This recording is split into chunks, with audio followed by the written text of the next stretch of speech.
नमस्कार, स्वागतम। आज के अंक में एक ऐसे प्रयोग की चर्चा करेंगे जो स्वानुभूत है, स्वानुभव पर आधारित है। इस प्रयोग के द्वारा हम ये सीखेंगे कि जब हम प्राणायाम करने बैठते हैं तो उस समय हम प्राणायाम से अधिकाधिक लाभ कैसे प्राप्त कर सकते हैं। हम यहाँ केवल श्वासों के उतार चढ़ाव या रोकने को ही प्राणायाम मानते हैं, करते हैं, और वो सही भी है। लेकिन यदि हम इस प्राणायाम में एक विधि और जोड़ लें तो ये हमारे लिए अत्यधिक लाभदायक हो जाएगा, क्योंकि तब इससे हमारे इष्ट के साथ हमारा कनेक्शन, हमारा संपर्क, हमारा संबंध अत्यधिक सुदृढ़ हो जाएगा। तो इधर हम प्राणायाम करते रहेंगे और प्राणायाम के जो लाभ हैं वो हमको मिलते रहेंगे, और उधर हमारी भक्ति भी बढ़ती रहेगी। उधर हमारी जो हमारे देवता, इष्ट देवी या देवता के साथ संबंध हैं वो निरंतर प्रगाढ़ होते रहेंगे। तो इधर एक साथ ही ये सारे अभ्यास कैसे होंगे, एक ही स्थान पर प्राणायाम कैसे होगा, एक ही स्थान पर प्रत्याहार कैसे होगा, इंद्रियों को वश में रखना, और एक ही स्थान पर ध्यान कैसे होगा, अपने इष्ट देव या देवी की कृपा प्राप्त कैसे होगी, ये एक प्रयोग है जो इसकी चर्चा आज करेंगे। स्वानुभूत है, और ये प्रयोग हमने लिया है अमृत नाद उपनिषद से। अमृत नाद उपनिषद के इस श्लोक को हमने व्यवहारिक रूप से प्रयोग करके देखा और इसके अत्यधिक लाभ प्राप्त हुए। आप भी इसको करके देखिए। इससे न सिर्फ आपको प्राणायाम के लाभ मिलेंगे बल्कि आपको अपने इष्ट देव या देवी की शीघ्र कृपा भी प्राप्त होगी। तो क्या है ये प्रयोग, सीधे आ जाते हैं शास्त्र वाक्य पर। अमृतनाद उपनिषद से लिया गया श्लोक, श्लोक संख्या 8 और 9 आपकी स्क्रीन पर प्रदर्शित हो रहे हैं। इन्हें ध्यान से देखिए, फिर इनका अर्थ समझ करके इसके अनुसार आचरण करने का या प्रयोग या विधि का प्रयास करेंगे। श्लोक संख्या 8 और 9 हैं।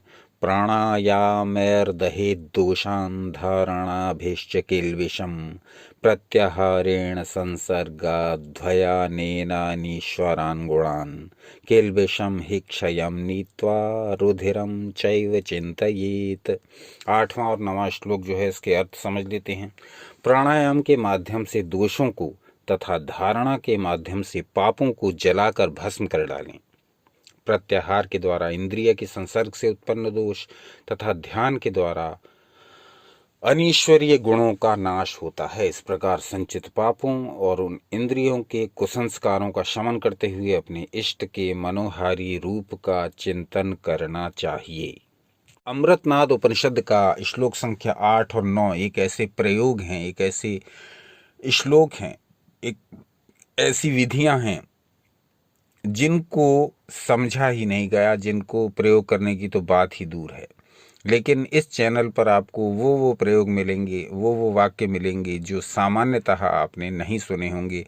कारण कि हम ढूंढ ढूंढ करके आपके लिए सारी सामग्री लाते हैं और उनमें से जितना संभव होता है वो स्वयं भी प्रयोग करके देखते हैं।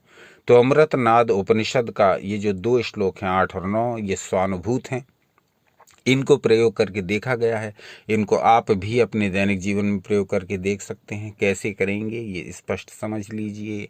आप इसको प्राणायाम करते समय कर सकते हैं। जब भी आप प्राणायाम करने बैठें तब आप इस प्रयोग को कर सकते हैं। अलग से इसके लिए समय देने की कोई आवश्यकता नहीं। अपने व्यस्त जीवन में से 1 मिनट भी आपको खर्च नहीं करना।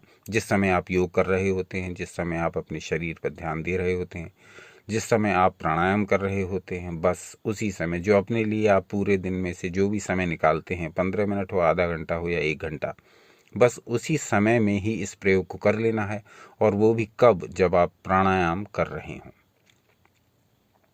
प्राणायाम करते समय किया जाने वाला ये प्रयोग है। करना क्या है, जिस प्रकार से आप सामान्यतः प्राणायाम करते हैं या करती हैं उसी प्रकार से आपको करना है। रीढ़ की हड्डी सीधी रखते हुए, किसी भी आसन में बैठते हुए, सुविधापूर्वक सुखासन में अथवा चेयर पर, परंतु रीढ़ की हड्डी सीधी रखते हुए, आँखों को बंद रखते हुए, श्वासों पर थोड़ी देर ध्यान लगाते हुए, चले वाते चलम चित्तम। वायु अगर चंचल होगी, आपकी सांस अव्यवस्थित चल रही होगी, तो आपका मन भी ध्यान में उतरने योग्य नहीं होगा अथवा कोई भी प्रयोग करने योग्य नहीं होगा। इसलिए पहले अपनी सांसों को ऑब्जर्व करिए, किस प्रकार से अंदर आ रही हैं, किस प्रकार से बाहर जा रही हैं। थोड़े सेकंड ही ऑब्जर्व कर लेंगे तो ये सांसें स्थिर हो जाएंगी। और निश्चलम निश्चलम निश्चले निश्चलम भवेत, जब ये सांसें स्थिर हो जाएंगी तो ये मन भी स्थिर हो जाएगा। और अब आपका मन तैयार है इस प्रयोग को करने के लिए जो इन 2 श्लोकों में दिया हुआ है। अब आप प्राणायाम कर रहे हैं, तो जब आप अनुलोम विलोम प्राणायाम कर रहे हैं या नाड़ी शोधन प्राणायाम कर रहे हैं, तब इस प्रयोग को करिए। इन 2 श्लोकों में बताई गई विधि आपके लिए विशेष काम की तब है जब आप नाड़ी शोधन कर रहे हों अथवा अनुलोम विलोम प्राणायाम कर रहे हों। अब आपको करना क्या है, जब आप श्वास को भीतर भर रहे हैं पूरी सजगता के साथ,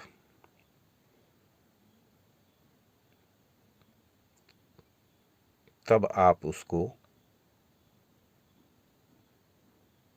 इस प्रकार से चिंतन करते हुए भीतर भरेंगे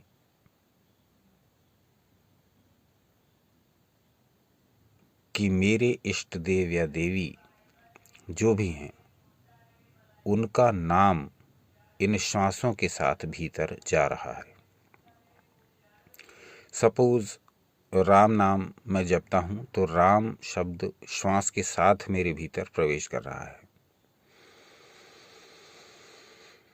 ये जो सांस जा रही है इसके साथ राम नाम की धारणा करनी है। अब जब ये सांस आप रोकेंगे, अंदर कुंभक लगाएंगे, तब आपको रूप का ध्यान करना है।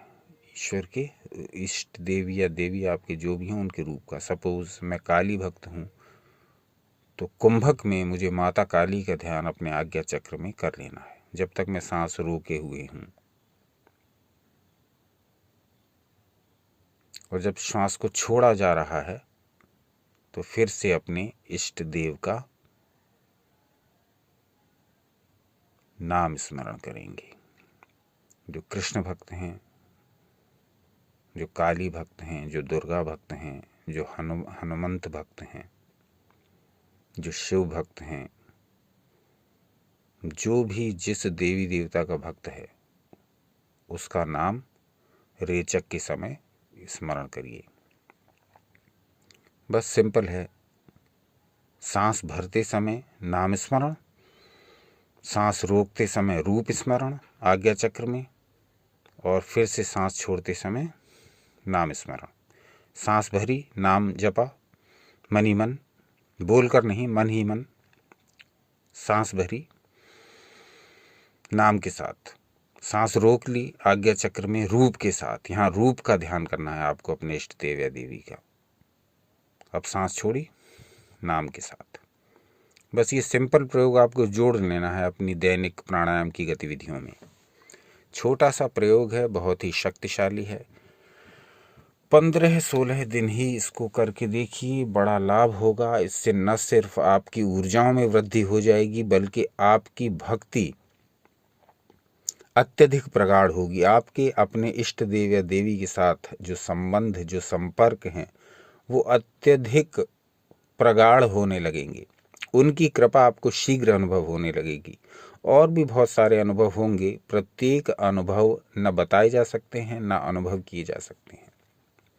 ये क्योंकि व्यक्तिगत होते हैं और हर व्यक्ति के लिए ये अनुभव अलग अलग प्रकार से उपस्थित होते हैं।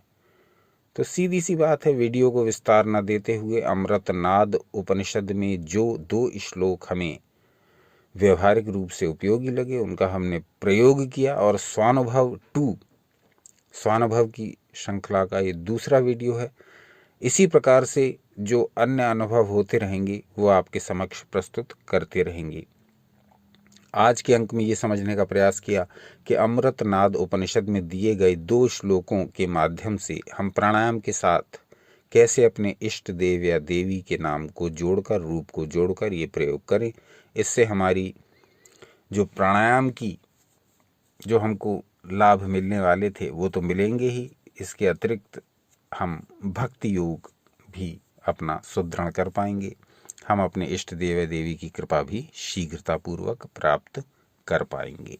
आज का अंक कैसा लगा ये अवश्य बताइए, और क्या जानना चाहेंगे ये अवश्य बताइए। एक दिन पश्चात पुनः उपस्थित हो जाएंगे ईश्वर इच्छा से। कोई नया विषय लेकर के। अपना अमूल्य समय हमें देने के लिए हार्दिक धन्यवाद। सनातन शास्त्रों से जुड़े रहें, सदा आनंदित, उत्साहित एवं शक्तिशाली रहें।